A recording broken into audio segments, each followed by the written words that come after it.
길 안의 길, 길밖의 길, 한국문화콘텐츠연구원 소클 극장입니다. 한국 근현대 불교 지성의 탐구 세 번째 인물 숭산선사 첫 번째 이야기입니다. 안녕하십니까, 이혁진입니다. 오늘은 한국 근현대 불교 지성사의 탐구 세 번째 인물 숭산행원선사 첫 번째 시간이 되겠습니다. 숭산 스님은 우리나라보다 외국에 많이 알려지는 스님이죠. 영국 케임브리지 대학 정교학과 교수팀이 세계의 불교 전통에 관해서 부처의 비전이라는 책을 출판한 적이 있는데, 이 책에서 숭산 스님을 여러분도 잘 아시는 달라이라마나 틱낙탄 스님과 함께 세계 4대 생불로 평가했습니다. 서양사회에서 숭산 스님을 어떻게 보는지 그 위상을 보여주는 대목이라고 할 수 있겠습니다. 한 4번 정도 할 텐데요. 이번 주와 다음 주는 생평에 관해서 이야기를 하겠습니다.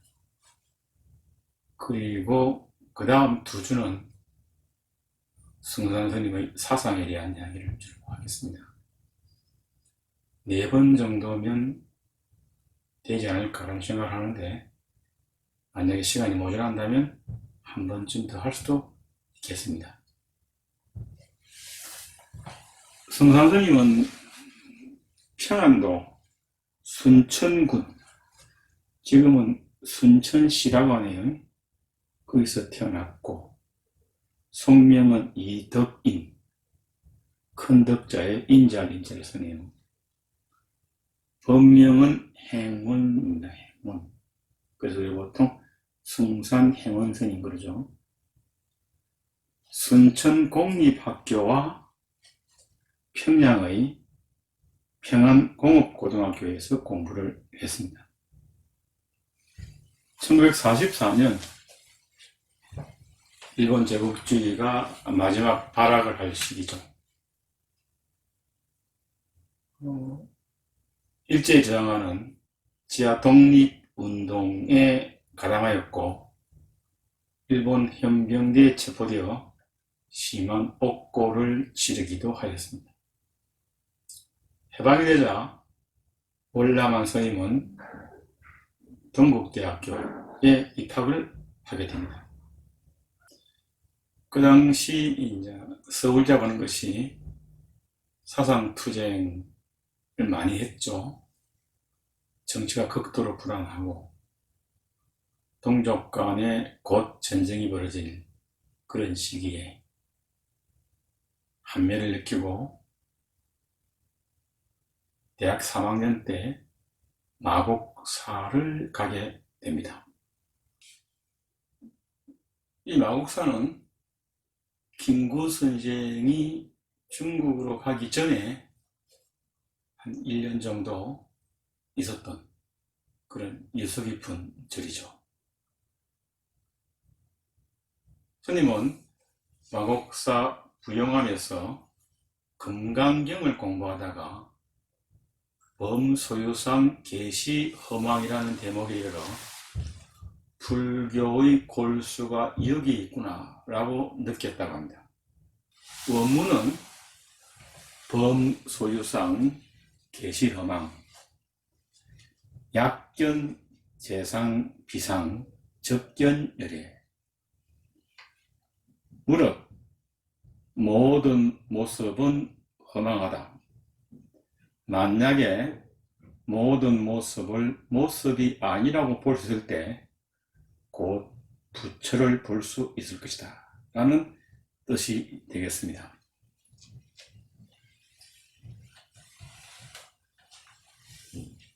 아직 스님이 되기 전의 어떤 승선 스님이 금강경의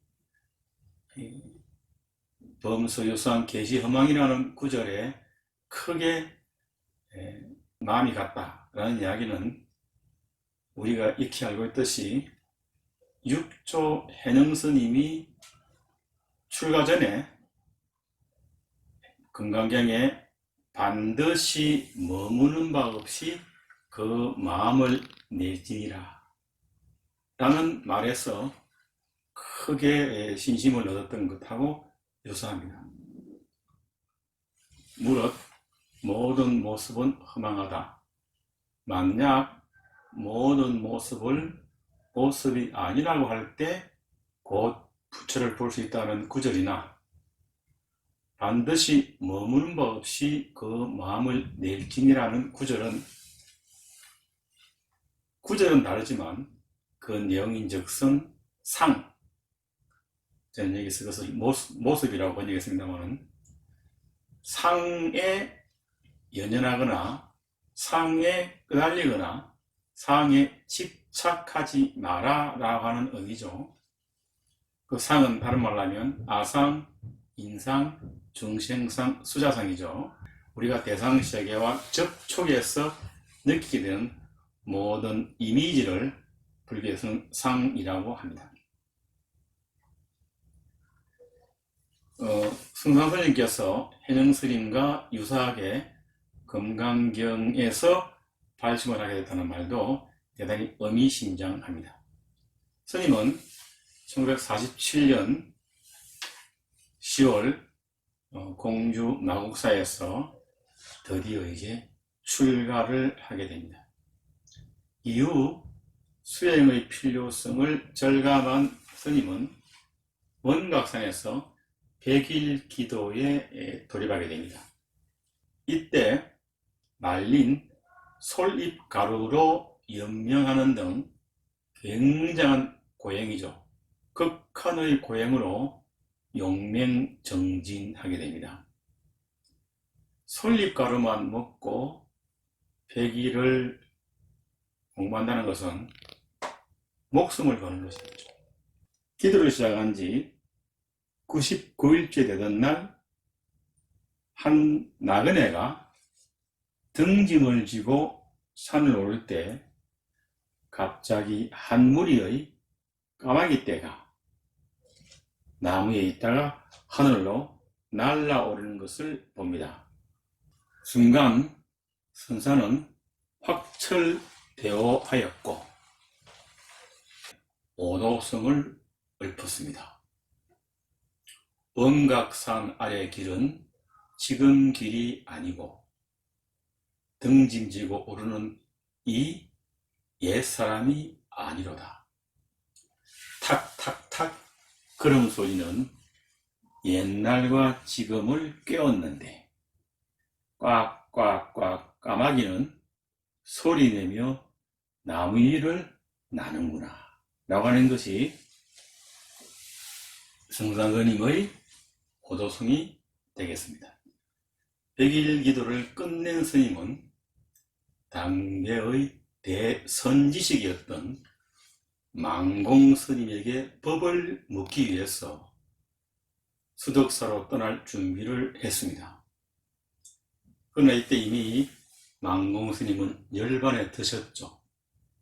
뒤늦게 그 사실을 알게 되는 것이죠. 그 와중에 마곡사에 법문하러 온 고봉스님을 만나게 됩니다. 당시 고봉스님은 경의와 망공스님 등 한국 선불교, 그 중에 덕숭법맥에 큰 맥을 이어받은 선지식이었습니다. 승산을 본 고봉스님이 묻습니다.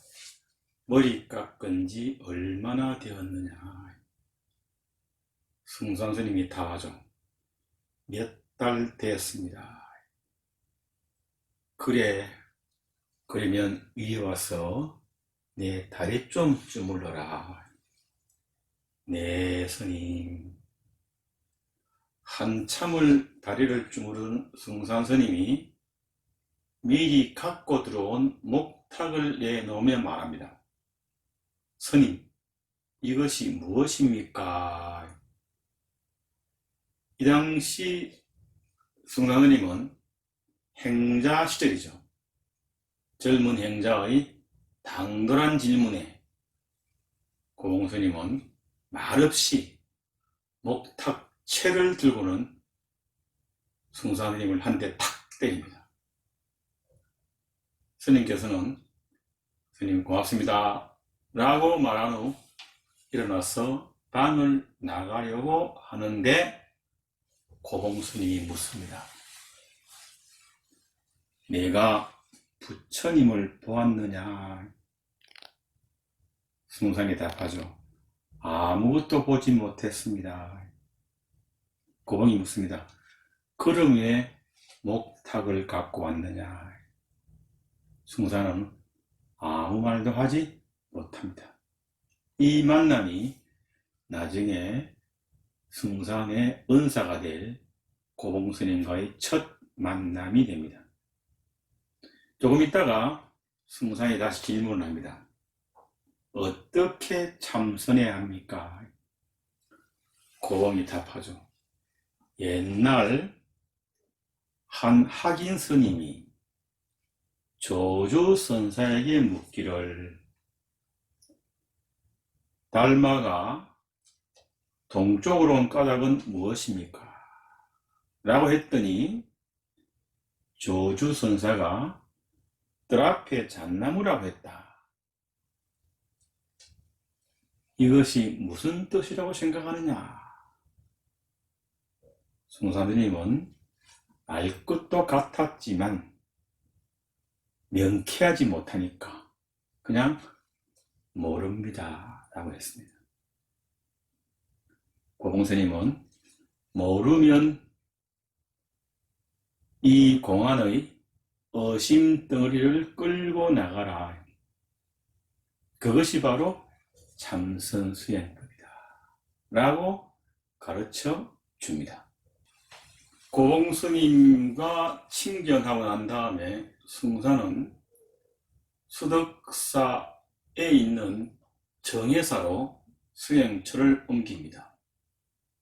스님은 그곳에서 그 유명한 춘성스님, 일엽스님, 금봉스님, 정강스님, 해암스님 등 당대 선지식들과 함께 용맹정진하였습니다. 어느 날 승산 스님이 거친 행동과 상소리를 아주 유명했던 춘성 스님을 찾아가 절을 한 뒤 이렇게 물었습니다. 스님, 제가 어젯밤에 삼세 제부를 다 죽여서 장사를 지내려고 도반을 구하는 중입니다. 스님, 어떻게 하시겠습니까? 춘성 스님은 하고 감탄하면서 승산 스님의 눈을 극히 들여다봅니다. 그런 다음에 묻죠. 그대가 본 것이 무엇이냐? 승산이 답하죠. 밖에 눈이 하얗지 않습니까? 춘성 스님이 말합니다. 이 사람 큰일 날 사람이네. 그래, 밖에 눈이 하얀데 그 눈 속에 불이 붙는 소식을 아느냐 모르느냐? 그러니까 승산이 말합니다. 스님, 왜 구멍 없는 젖대 소리를 하십니까? 춘성 스님께서 웃으면서 아하 하고 감탄합니다. 그리고 몇 가지의 질문을 더합니다. 승산 스님은 하나도 막힘없이 술술술 답을 합니다. 그러자 춘성 스님이 자리에서 벌떡 일어나더니 승산 스님을 가운데 두고 뱅뱅뱅 돌면서 춤추면서 외칩니다. 행언이가 견성을 했다. 행언이가 견성을 했어. 그 소식이 삽시간에 퍼졌어. 그 다음날 모든 사람들이 전날에 있었던 일을 소상히 알게 됩니다. 스님은 1949년 1월 25일 미타사에서 고봉스님을 다시 만나게 됩니다. 고봉스님은 1700가지 공안 중 어려운 것만을 골라서 묻습니다. 하지만 숭산스님은 막힘없이 모두 대답합니다. 이를 본 고봉이 갑자기 묻습니다. 지가 고양이 밥을 먹다가 밥그릇이 깨졌다. 이게 무슨 뜻이냐? 숭산이 답하죠. 하늘은 푸르고 물은 흘러갑니다. 고봉이 말합니다. 아니다. 숭산은 정신이 번쩍 들죠. 지금까지 춘성스님을 포함해서 다른 스님들과의 선문답에는 한 번도 틀린 적이 없거나 답이 막힌 적이 없는데 아니다 라고 하잖아요. 그래서 다시 말합니다. 3 곱하기 3은 9입니다. 고봉 역시 아니다. 다시 말합니다. 오늘은 날씨가 맑습니다. 고봉이 아니다. 방바닥이 뜨끈뜨끈합니다. 고봉이 말합니다. 아니다. 계속해서 고개를 흔들고 흔듭니다. 참다 못한 숭산스님은 화를 벌컥입니다. 춘성스님, 금봉스님, 거모스님 모두 제게 견성했다고 인가를 해주셨는데 왜 스님만 유별나게 아니라고 하시는 겁니까? 그러니까 고봉이 묻죠. 그게 무슨 뜻이냐 말해봐라. 오늘은 여기까지 하겠습니다. 나머지는 다음 시간에 계속하도록 하겠습니다. 고맙습니다.